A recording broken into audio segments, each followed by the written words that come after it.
What's up, YouTube? My name is Tyler. I'm 28 years old, and let's cut to the chase. I am enormous.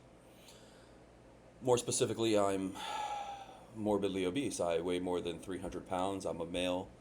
I am only 5 foot 7 inches tall, and you're not supposed to be this big at my height. And yet I am. Why is that? Well, very simply, we could oversimplify and end the video right here by simply saying, well, I don't move enough and I eat too much. And that's the end of it. But there's so many other mitigating factors that we got to take into account when looking at why I've reached this current state. I can't speak for others, but I can certainly speak to my own personal experience. But in this video, I really want to draw your attention to what it feels like to be this big. Because let me tell you, folks, it's really not easy. I struggle with maintaining consistent, healthy breathing for one, and not just when I'm laying down sleeping, but even when I'm just walking a rather reasonable distance to the average person, at least when compared to the average person, I'll be completely out of breath and exhausted after 10 minutes of walking, and I'll still persist and push forward more recently because I wanted to lose weight, but that's another story. In a recent video, I talked about how I'm actually temporarily giving up on weight loss. I don't want to digress from the topic of this video, but if you're interested and want to check that out, I'll put that in the description box below. The bottom line is that there's a myriad of difficulties that come with being so overweight. Another big bane of mine is just the perception that others have, or how I perceive other people perceiving me, if that even makes sense. I feel like being this big is an indictment against my work ethic. People will cast aspersions and make assumptions about the degree to which I work hard in life. They might just assume that I'm incredibly lazy and so forth. But the truth of the matter is that, academically, I've always been a powerhouse. Whenever I've worked, I've always gone above and beyond to try and outwork my peers and to be the best version of myself that I can possibly be. That's a mindset I've applied in just about every capacity of my life, including with weight management in the past. But it's just that life really got in the way. Life is full of ebbs and flows, and I went through a dark chapter of my life my junior year of university where I had a bipolar manic episode. It lasted 6 months. And I didn't actually put on any weight during the manic episode. I weighed 180 at the beginning. I weighed 180 at the end. But in the aftermath, when I had the fear and shame and doubt and guilt, embarrassment about everything I had said and done during mania and the consequences as a result of the things I said and done, it was under those circumstances where I started to drastically put on lots and lots and lots of weight. I went from being 180 in March of 2022 to being 354 pounds by December 2023. Now, I've gotten some of that weight off since then, but it's not a notable amount that I feel like is even worth mentioning. I mean, we're in May 2026 right now. Do I really want to brag about getting rid of 30 to 40 pounds? Not particularly. I could have made a lot more progress by now. But that's how I got to this present state. As I mentioned, I was 180, which is a much healthier weight for someone who's 5'7". I'm not sure exactly what it comes out to on the BMI scale. It might still be considered overweight, but I felt very good in my body. I didn't run out of breath after walking short, reasonable distances.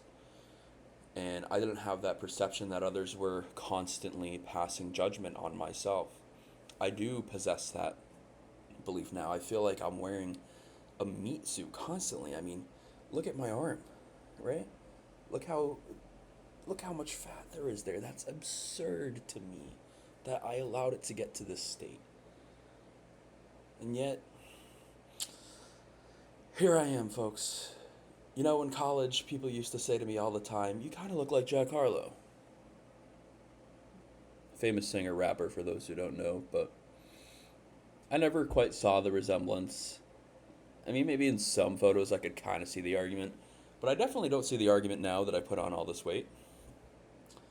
And I've had people say in comments to me on this channel, on this very channel, that, oh, you look like Jack Harlow's fat cousin, or you look like Mick Harlow. Like, you look like a, this is probably the funniest one I've ever heard, is you look like a well-fed Jack Harlow. I can't, folks. Like, really? Really? We're going there? Well-fed Jack Harlow? I mean, it is what it is, right? I guess to some people that would be motivation to get the weight off.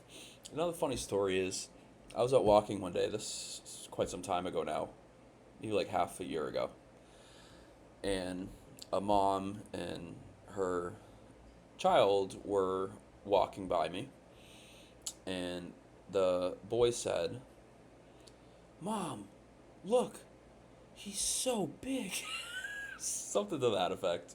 And then she gets upset and says, "Oh, that's so rude." And she says, "I'm so sorry, that's so rude, don't you say that." And he goes, "But Mom, I've never seen one so big." And you know how they say kids kind of don't have a filter, they will just speak the truth for what it is. And wow, that really struck me, struck a chord. But it is what it is. It's the truth, right? I can't deny it. What he said certainly isn't antithetical to the reality of the situation. It's the truth. Lots of people haven't seen one this big. And yet here I am. So I didn't make this video to complain. I did make this video to kind of just shed light on kind of what got me to this place, in the hopes that others might be able to avert the despair that I now experience as a result of being so overweight. There's many people out there who are going to be diagnosed with bipolar disorder in the future. And I really wish there would have been a disclaimer on the extent to which bipolar medications can increase weight and lead to weight gain. Because all the medications I've taken for bipolar, just about all of them, have had either light to moderate weight gain listed as a possible side effect. It's safe to say that I experienced a much more extreme version than light or moderate. And although I'm happy with the medication regimen I'm on, like I'm stable, I haven't had any delusions in years. The problem is that it makes me feel like I'm living in a famine constantly. You know, from an evolutionary standpoint, our bodies have been developed, our brain has evolved to trick us into thinking that we need to eat at all times because we don't know where the next meal is going to come from. And of course, evolutionary, that makes sense. Like in the past, we really didn't know when the next meal would come, so we would eat when we can.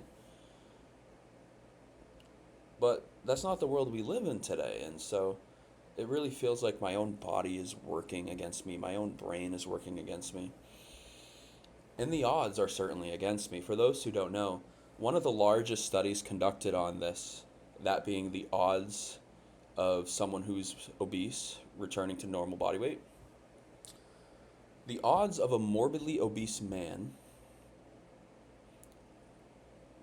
returning from morbid obesity to a normal body weight, 1 out of every 1,290.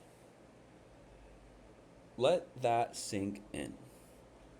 Not 1 out of every 100, that would be 1%. We're talking way less than 1%. Like, way less than 1%. 1 out of every 1,290 men in this really massive study. I believe it was the largest one that's ever been done. And you can see this on the NIH website, National Institute of Health, and some other websites as well. Only 1 out of every 1,290 men return to normal body weight after becoming morbidly obese. So the question is, can I be that one? If these last few years tell me anything, the answer is no. And that's not me permanently accepting that I'll always be at this weight. You know, there have been other times in my life where I've gotten the weight off and stayed there for a reasonable amount of time, but then I put it back on. For example, COVID lockdowns, I put on an astronomical amount of weight. I wasn't as big as I am now, but I got up to the 280s. And over the course of a year, I went from that 280 down to about 180. And I did that just from walking and moderating what I eat. Did lots of walking and moderating what I eat. It worked. It was efficient. Then I had the manic episode, became depressed, socially isolated, started binge eating, had disruptions to sleep, engaging in all kinds of unhealthy behaviors. And as a result, I got to an even worse state physically.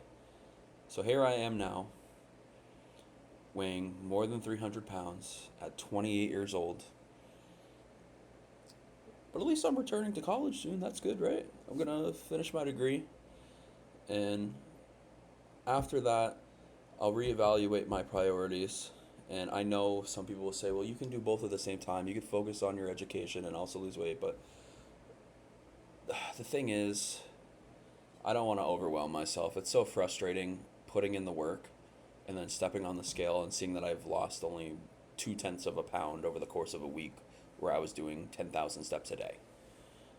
And I just can't help but project blame onto these medications that I'm on, which have saved my life, and going off of them is not an option for me. I get that.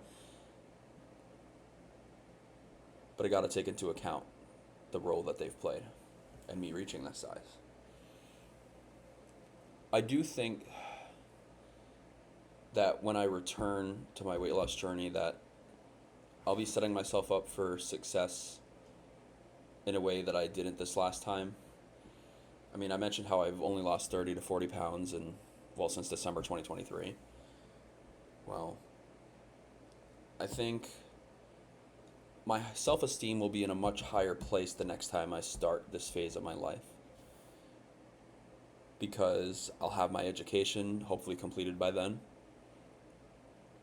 have some savings put away to alleviate financial stressors, and it will allow me to really lock in, narrow my focus, more appropriately allocate my time towards losing weight while also balancing other things in life.